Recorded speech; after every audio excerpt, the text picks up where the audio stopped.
Looking for a fun new dish to serve at this year's Super Bowl party? Today, Howard shows us how to make an easy cheeseburger ring in the Mr. Food Test kitchen. Today, I'd like to reintroduce you to a recipe that's become so popular over the years.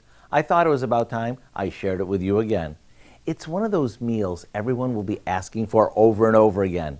And since it's easy, tasty, and budget-friendly, there's no reason why you wouldn't want to try it. We start by cooking ground beef with a chopped onion until the meat is browned and it's well crumbled. After draining off the drippings, we add some ketchup, mustard, cheddar cheese, and a little salt and pepper.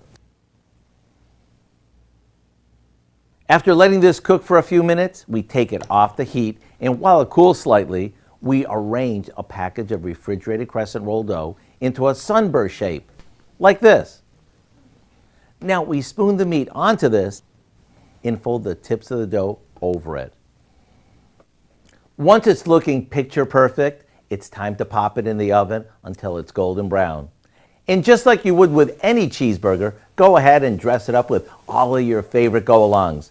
Whether you serve this as an easy weeknight dinner or put it out when you're rooting for your favorite team, it's always welcome.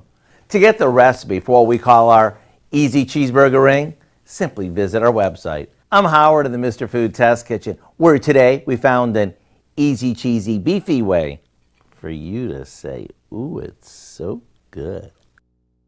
Fun way to do cheeseburgers. You can find this recipe along with a lot more good food from the Mr. Food Test Kitchen online. Just go to our website at KOAMnewsnow.com.